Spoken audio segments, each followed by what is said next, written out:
What's up, everybody? It's Heretic here. Welcome back. Today we are looking at an older deck that has recently resurfaced, or is beginning to resurface, with the legalization of Guardians Rising, officially tournament legal this Friday, and the Nick Bailey Open. For those of you guys who are going to be at that event, is like a massive league cup, basically, in Ashtabula, Ohio, this coming weekend, in honor of Nick Bailey, who passed away of brain cancer last year. Very good friend of many of us in the Pokemon community. Really great guy. Very good player. He was a Worlds competitor. He and his fiancée, Natalie Champagne, who is helping run the event. This is the second time she's run this event now. Really awesome. Even if you don't play, like, if you want to support the brain cancer research, definitely the event page. I'll post a link down below. You can check that out. I know the last time I couldn't go, I still paid the entry fee just to support the cause. So definitely something to look into if you're interested. Anyway, today we are looking at Greninja BREAK, a deck that died off due to its inconsistency, which is a very good reason for a deck to die off, trust me. Consistency is king. But with the new Garbodor and Sylveon-GX decks coming out and into the format here, a lot of people are looking for a deck that can beat both of those decks, because those are really like the two big kahunas with the new set. They're expected to see a ton of play, and this is one deck that I believe, as long as it doesn't dead draw all the time, can actually win both those matchups pretty efficiently. So I've cut the Talonflames. I'm not running Jirachi. We are running a straight 4-4-4-3 Greninja BREAK line. Of course, without Talonflame, we are running 4 Croakies now instead of just 3 and playing off duplicates, so gotta have those basics. So obviously the concept is the same as always. You use water duplicates on the second turn to pull the rest of your Frogadiers from the deck, evolve them all into Greninja the next turn, and then one turn later you have Greninja BREAK, which can do a ton of damage. Regular Greninja, of course, you're using his attacks even after you break evolve. Shadow Stitching for 1 colorless does 40, and shuts down the abilities of all of your opponent's Pokemon during his or her next turn, including hand, field, and discard. So just basically shut down everything. And then Moonlight Slash, also for 1 energy, you do 60 damage with the option to return a water energy from Greninja to your hand, and if you do 80 damage instead of 60, you just add 20 damage to it. Free Retreat is very beneficial as well. And then you have Greninja BREAK, who adds the Giant Water Shuriken ability. While Greninja BREAK is active once per turn, you can discard a water energy from your hand, a basic water energy that is, to choose one of your opponent's Pokemon and drop 6 damage counters onto it. And since Greninja has free retreat, you can use 1 Giant Water Shuriken, retreat into another Greninja BREAK, use another one, and then lay down an attack as well for up to 80 damage. So that is 200 damage right there. You can spread it out, you can take easy Shaman KOs with double Shuriken, or you can just KO something huge by laying down 2 Shurikens and a Moonlight Slash. So that's the Pokemon lineup. It is very straightforward. It is 1 evolution line, nothing more. We're going to get into our items here. We have the standard 4 versus Seekers. You may notice we have no Ultra Balls and no Trainer's Mails in here. No Ultra Ball because we have 4 copies of Dive Ball, which gets all of our Pokemon anyway. So why discard cards when you don't need to? We also have 2 Level Ball to get Croaky and Frogadier. And then no Trainer's Mail. This is something I've been cutting Trainer's Mail from a lot of my lists in testing because it seems inherently bad to play a fluffed number of item cards against a Garbodor in a Garbodor heavy format. So I guess I'm beginning to work on my lists and tailor them to be able to deal with Guard by not playing any copies of Trainer's Mail unless I feel it is absolutely necessary. And even then, trying to play as few copies as possible and find other ways to have consistency. So the rest of our items, we have 3 Max Potions. All of our attacks are only 1 energy, and half the time at least, we're going to be bouncing that energy back to our hand. So there's no reason not to play Max Potion. You have 170 HP Pokemon when it is fully evolved that only yields 1 prize card, attacks for 1 energy, and retreats for free. So we are going to take advantage of Max Potion. I would potentially consider a 4th copy, but this deck is inconsistent enough as it is because it's Greninja. So I want to maximize whatever consistency Greninja can have. We also have 2 copies of Super Rod. In case our Greninjas get KO'd, or discarded with Sycamore, we can just bounce them right back into the deck. And then 2 Field Blowers, in case we hit something like Garbotoxin. That can be rather annoying. There aren't really any other cards in the format that we really desperately need to use Field Blower. I guess if someone decides they want to run Fury Belt, you could use it there, or you could just disarm Float Stones, get rid of stadiums that might be benefiting our opponent. But otherwise, Field Blower is mainly there for Garbotoxin. But it is just an all-around good card, so there's no reason not to play it here since we do have the space. You could argue cutting to 1 copy, though, I suppose. Stadiums, we have 3 Silent Labs. Disruption, in terms of early game, lay that down, take away your opponent's Shaman, your opponent's Koopa, your opponent's Tapu Lele. Not sure how much Koopa we're going to see anymore. And then if you do run into a promo Giratina, if people start to try to counter this, then this can disarm the promo Giratina as well. So just another card to have on hand, obviously very, very good against a lot of things. So that's our Stadium. Supporters, we have 4 Sycamore and 4N. 4N is something that, that's the first thing I went to without Trainer's Mail, is let's start buffing up the N count. Supporters, not items, It slows things down maybe a little bit, maybe a hair, but you're not getting O-code by Garbodor. And if they're not one-shotting you, you can just max potion and continue to hit them. So basically you're winning that prize trade then. 4 Sycamore, 4N, 2 Lysander, again, very typical, very standard. 1 Teammates. In the event that early game, a lot of times we're going to get stuff knocked out, you can use Teammates to search out the rest of your... make sure you get water duplicates turn 2 if you get an early KO against one of your Froakies, or just to get your Greninjas out. After a lot of times you'll water duplicates, then your Frogadier gets KO'd, so Teammates. Go get your Greninjas. And then I am running 1 Fisherman. Well, again, that's pretty standard. 1 Fisherman just to be able to recycle energies, mainly so you can just spam duplicates mid to late game. And 1 Lily. This is kind of on the edge. This is an extra draw supporter that, since again we cut the Trainer's Mail because of Garbodor, so this could also be a Pokemon Ranger for the mirror match. I don't know how many of you guys, those of you who have played for long enough and who played Greninja back earlier in the season or last year will probably know just how miserable the Greninja mirror match is. And Pokemon Ranger will get you out of that. So this or the second Field Blower could easily be a Ranger. So just food for thought there. Then we have 3 I almost said Focus Sash. Choice Band, completely different card, which allows us to do 30 more damage to EX and DX Pokemon if your opponent has them active. That lets us effectively Lysander up a Shaman and Moonlight Slash for an easy knockout. That's, in other things, just buffing damage more. It gives us a max output of 230 damage with 2 Shurikens and a buffed Moonlight Slash per turn. And then we have 9 energies total. Right now I'm running 6 Splash, sorry, that would be illegal. 6 Water and 3 Splash. This could easily be 7-2. I know Azul Garcia Griego, who just won Regionals up in Toronto. I've seen his list. He posted it on Twitter. If anyone wants to see it, you can follow him. He ran 5 Water and 4 Splash. Also check out his stream. It's probably the best Pokemon TCG competitive stream on that right now that's around. I'll post a link to that below as well, because this list is somewhat similar to his, although not identical. But anyway, that's what I'm looking at right now. I realize I gave a bit of a lengthy explanation there of a deck that you guys probably already know, but just kind of going over some numbers and all that stuff, tailoring the list to the new format. And so we are going to go ahead and get into some games here, and maybe, hopefully, we run into one of the 2 new decks that I was talking about, either Sylveon or Garbodor, to be able to try to showcase our abilities in those matchups. So that's what I've got for you now, and let's go ahead and get into some games. Okay, so we're going to start out, and oh no, I hope this isn't what I think it is. Oh my god. You want to talk about, this better not be a mirror. You want to talk about literally the worst mirror match you can possibly have to play would be this one. Okay, and we have no basics, and neither does our opponent. We see Eco Arm. Oh god, and he's running the Rough Seas too. Oh, this better just be some bad water deck and not, or something else. I don't know.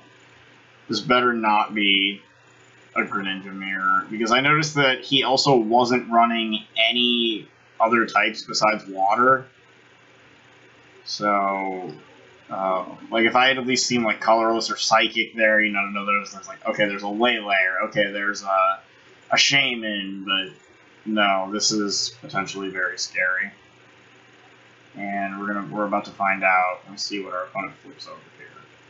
I also like to express my dismay with this hand having both Super Rods in the opening hand. Really, really not good. Like, the only benefit we get from... Okay, so he flips over a Staryu instead. Alright, well, that's not quite so bad. I'm a little worried about not putting a second Croaky down here, only because we could just very easily get donked. If this is... Assuming that's not another Greninja deck.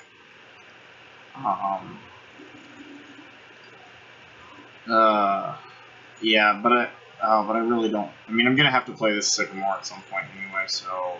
Unfortunately, so I think we will just go ahead. We have none of our Greninja stuff is prized. So that's at least good to see.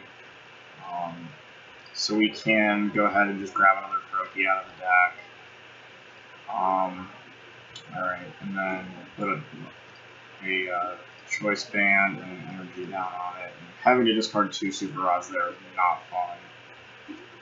Okay, so we did end up drawing one more Frogadier than I would have liked, but we can always add it back into the deck next turn. In the event that that's not a Greninja, I am going to go ahead and put the Lab down. Hopefully, in that instance, it doesn't come back to bite me by, you know, him playing Rough Seas over it, because that will make the match last forever. We do see he plays a Dive Ball down. And, okay, so he's playing the Golduck deck. Alright, this is a deck I've actually been seeing quite a bit of lately. It's interesting to say the very least. It certainly doesn't scare me as far as this matchup goes. It is a bunch of one-prizers, but once we get set up, we should be able to do quite a bit. You see a Bursting Balloon come down, and there is a Trainer's Mail. So he is going to get the Rough Seas, but I'm really not bothered by that, given what he's playing. It's not a Greninja Mirror, thank goodness. Oh my god. Like, you talk about matchups, like, you know, I would probably rather play... You know, whatever Greninja's worst matchup, whatever you want to look at it as, you know, like, in the entire game that isn't a mirror match, because, what if that made, I don't know if that made any sense, like, I would rather play against any other deck, no matter how bad of a matchup it is with this, than play the mirror. Like, the mirror is not just seemingly a bad matchup, it is soul-suckingly unfun. So I'm just going to put these two into place as we can, and then I'm going to duplicate to get the other 2 out. That way we don't risk drawing into more of them with the N. And then next turn we can either play N or Sycamore, depending on what we have. Or maybe Lysander, if, you know, we top that in Greninja. So we do see 2 Golducks come into play here, so it's definitely, based on what he had in his hand, I guess N wouldn't have been a terrible play. He's also got Dive Ball going in for the Starmie, so all of his evolutions are coming out. And this is another instance where I kind of think about this, you know, like, I don't think they do this because it's not a big thing, but what if he runs the Starmie Break? Like, I would definitely be shocked to see it, but it's kind of a scary thought. So we're going to watch our first Greninja get bopped here. Or, not Greninja, our first Frogadier. So, yeah, he just does 100-point damage. That's not fun. So we can put a Splash Energy down, thin the deck by pulling a Croaky out of there. Of course, that Frogadier's gone forever now because, well, we discarded the Super Nice. So I'm not going to end because he's only got 3 in hand, so I'm just going to go ahead and play the Sycamore here. And we do hit the Dive Ball, so we can do that. We can go find a Greninja, and we can Shadow Stitch here, which is only going to stick 10 damage after the Rough Seed, but more importantly, it takes away Starmie's ability, which is huge. Because he really relies on Starmie to be able to make things happen, and the fact that we can deny him that ability forces him to have to draw into more water energies, which is an absolutely awesome play, I feel like, in this matchup. So we do see a town map here. We see, okay, nothing too crazy in there. We do see he's got an energy. So he retreats to the other Golduck, which has the Splash Energy on it, and I believe he does that to be knocked up by an attack for that. Yes, he does. Okay. So we take the 20 damage from Scratch here, so that's just going to get healed off with Rough Seas. I'm going to go ahead and just throw that on there, because realistically who cares. And I think we do have a Lysander in here. We could knock out the other Golduck, but then we would give him Starmie's ability, which I really don't want to give him, so I think we're just going to Dive Ball here for another Greninja. Not even going to Break Evolve, no need to. Let's just slowly try to get our setup going. Again, I'm not too thrilled about what I'd be discarding here if I were to Sycamore off of one of these Burst Seekers, but it might end up being the best play here. We'll definitely put an energy there. I think we will go ahead and Sycamore away. Try to get a third Greninja into play, which we are going to get. We also do get the break, so I guess we might as well play it. That can give us some plays down the stretch. If we can get 2 breaks in, we can go double Giant Shuriken, kind of skip around the rough seas for an easy KO. So I'm actually going to hold this energy to try and make that happen. And then once again, we are just going to Shadow Stitch here. Now, we could have actually taken this KO, but I think I'd rather take it off of a Shuriken just because he does have the Splash Energy, so I'd rather not give him that. Otherwise, yeah, we could definitely take that knockout. So he is going to switch out, try to avoid us getting the KO, but now we can take a knockout because he doesn't have a Splash Energy and maintain the Shadow Stitch, which I think is important here. Obviously, I've already said Starmie is going to be a problem if we can, or if he's able to start using the ability. We don't need to. So we're just going to Break Evolve again, and we only got 1 water. That's fine. We could also Lily here for some cards. So we're going to Giant Water Shuriken. We're going to hit this active one here, lay some damage on it, and then we can go ahead and just Lily for 3 cards. We don't really need to be drawing too many things right now. We could Shuriken again. We could start weakening, so we could soften up that Starmie. Seems like a decent option to have. So we'll Giant Shuriken again here.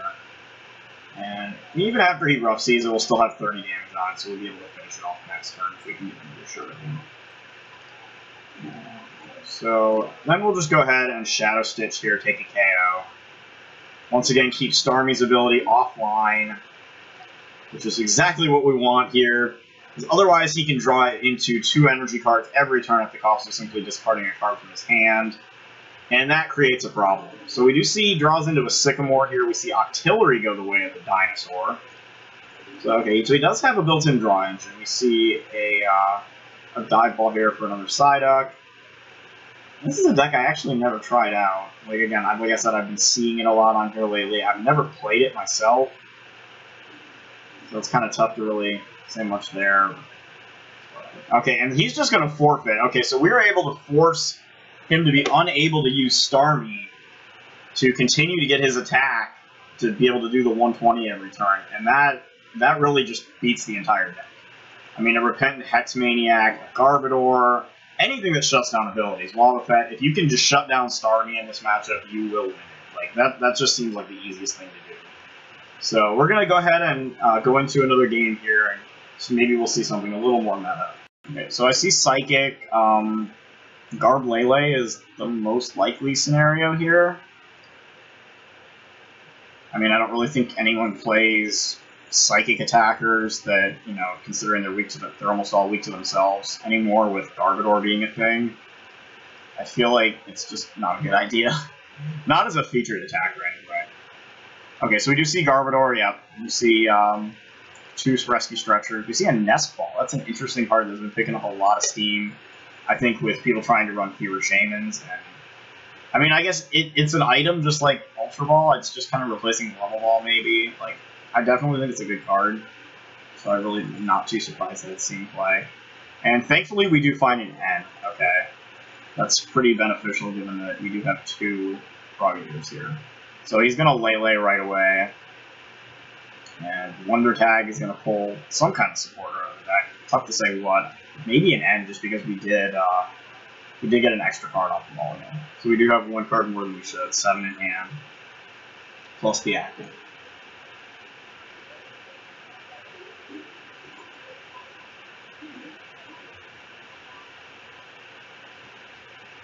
And I don't know if... Oh, he's probably just checking all his numbers here real quick. Something most of us do in real life and not when we play at PTCGO. Okay, so he is going to grab an N. That's not really surprising. So I would expect to see that come down here pretty soon. Maybe if he has like an energy or something he wants to attach first. You know, make your other plays first. Okay, again, I guess there were none, so it's just gonna... Maybe his hand was just really bad, too. I don't know. Alright, so we draw... Okay, so thankfully, again, we have the end, because we do have 2 BS Seekers that I'm not really wanting to have to burn through right here.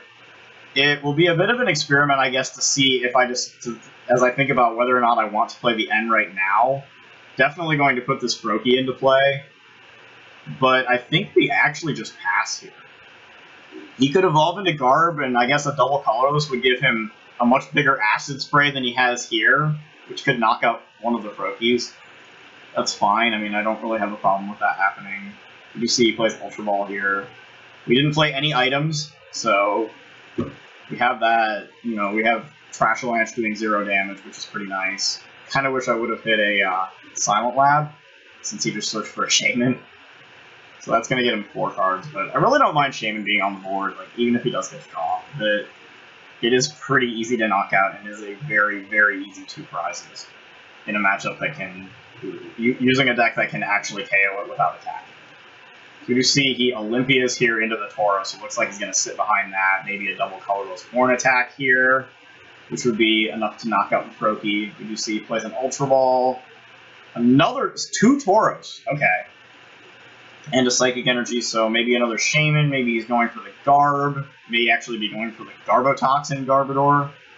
And nope, instead we see a Trubbish. So that was an Acid Spray Trubbish, now we see the new Trubbish. And I've seen people pretty divided as to which Trubbish they would prefer to play in this deck. And we're going to end up ending him from 2 cards all the way up to 6, which kind of sucks. I'm going to level ball here. We do see we have all of our Greninja stuff in the deck, except for one of our Bricks. We have one in hand. All of our Frogadiers are there in play. You could actually dive ball here for another one, but I don't really want to play another item. And duplicates would get them all anyway, which we're not going to get because we didn't draw an energy. So, I mean, I guess we're not dying to Horn Attack now. That's about the best thing I can say, given our current scenario. There's the double colorless. If he has a Lysander, he can take a prize. You see a Garbodor come down. And another one. Okay, but they're both Trash Avalanche. I'm okay with that. It's not Garbotoxin. There's a Floatstone. Okay, Floatstone goes on Lele. And we do see Horn Attack, so he almost knocks us out. He does 60. Ugh, sorry. Alright, so we get a Water Energy, so I'm not gonna play any of this. I don't want to draw into any Frogadiers here. I just want to put them all into play. So we're just gonna attach and duplicate. Kind of wish that was a Splash Energy, but whatever. At least we got to duplicate, because I don't really want to attack Tauros.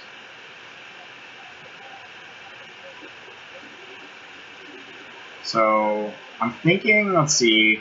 I mean, I guess we could try to bubble him, maybe. We really do need another turn or two to really get our setup going. So he's just gonna rage for 20. Yeah, that would be enough to knock it out. You know, it gets the job done. So for now, I'm gonna bring up a Frogadier only because Greninja has free retreat, so we can have it jump back to the bench. Only have played 1 item so far this game, so I'm okay with using these dive balls to get our setup. Even if it means he, you know, I mean, he's gonna be able to OHKO Froakie anyway. So we might as well, like, I might as well just, you know, play these things. We can throw a couple of Choice Fans down. We do have Field Blower, but I don't think we need to use that right now. I'm gonna throw these down. We are going to Silent Lab here, and then we're gonna play N.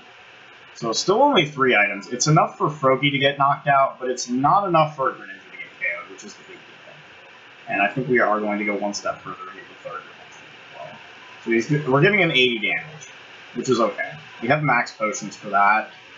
And then we're going to retreat. And we have this energy, so we can use Bubble and try to stun him. And success! Okay, cool. So we do get the Bubble Paralysis.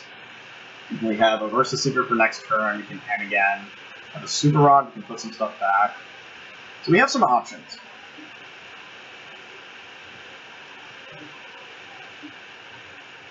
You see he plays a Verse Secret here. Maybe he'll play an N. I don't know. What else does he even have? Yeah, okay, he has a Sycamore. Oh, he's got Olympia. Okay. Yeah, so he's going to be able to Olympia out of the active. Lele could knock us out. Garbodor could knock us out. Like, pretty much anything can KO us here. But we have the Greninja Break. So we can return this knockout. So we do see Trash Lanch. The Froakie's going to come back to our hand. And he's going to get a prize card, so we can end him here. Yeah, I feel pretty good about doing that. I'm going to go ahead and and the goal here is going to be to attack. I think is going to be to attack him with the one that doesn't have a that doesn't have a choice band, since he is a non-EX, non-GX. So we have 3, so we can give him to 100 damage. It's fine. We'll get another Greninja into play. Or, I guess that's not necessary. Almost misplayed there. We will get another Greninja Break. So we will get 2 breaks. And we are going to go ahead and evolve this one since it is going to come out front. Go ahead and drop a Froakie into play. Trying to debate if Super Rod is worth using right now. I suppose it is. We do have 2 of them, so we can just return this. In fact, we are going to have another energy with this card here. So, Giant Water Shuriken will happen. We will put 60 damage on the Garbodor. And then we will burst the Secret here for him.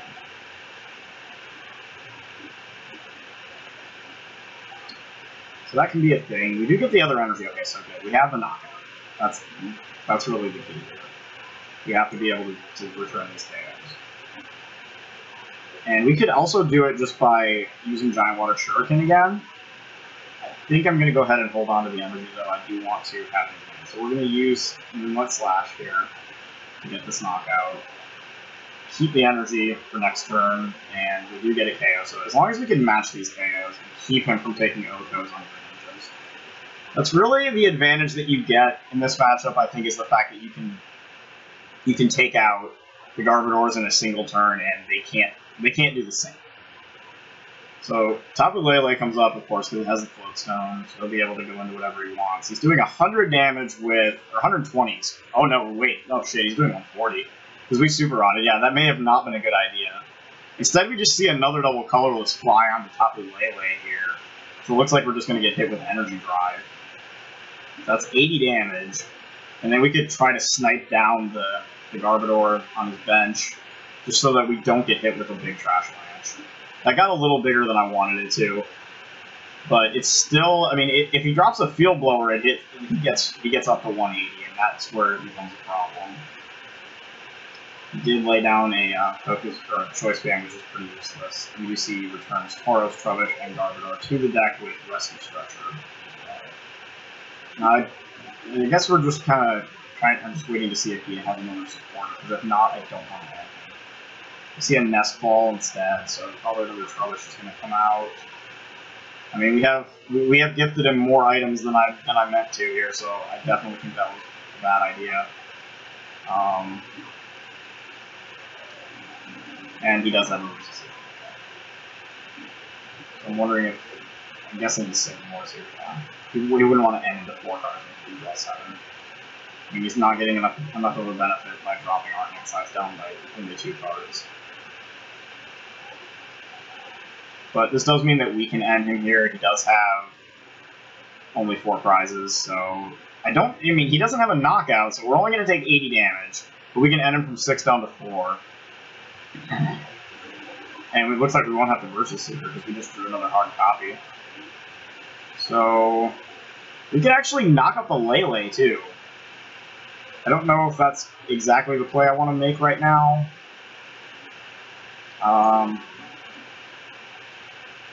Could try to knock out the Shaman. I think I just want to take out maybe one of these Garbodors. Probably want to remove the Threat Seer. So I'm gonna go ahead and attack the one that doesn't have a choice band, because the choice band is useless.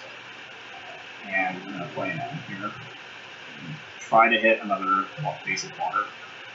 Bonus points if we... Okay, I was just going to say bonus points if we hit the Splash or the Max Potion. We got them both. So I'm going to retreat here into the other break. We will Giant Water Shuriken again. Take out that Garbodor. So we did get another prize card that way. We find another Silent Lab.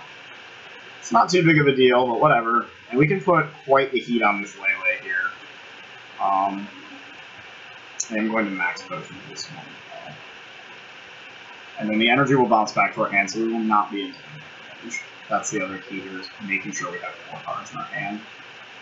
Do not want to get hit with Delinquent, but we are able to get 110 damage onto that top of it. Hopefully we didn't just play into a Ninja Boy.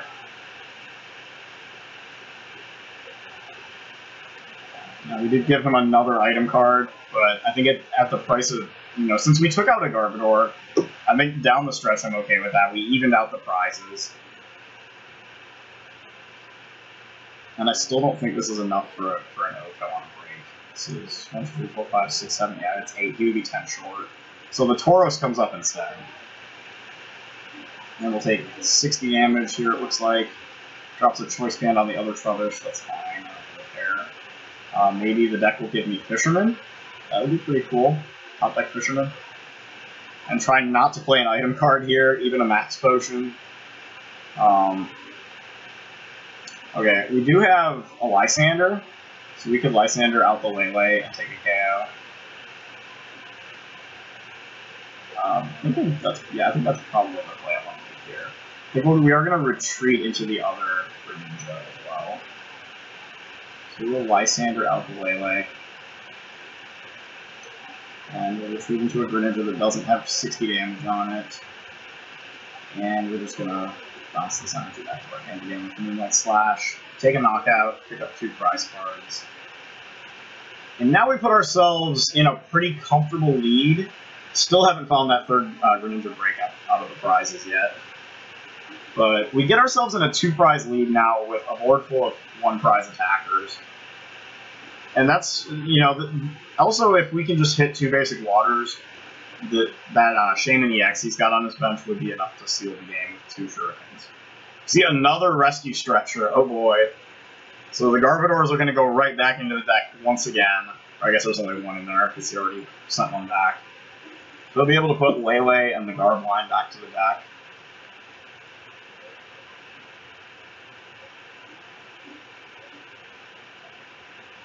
Alright, and instead, okay, he's just going to return the Garb to his hand, it looks like, instead. Not a bad idea.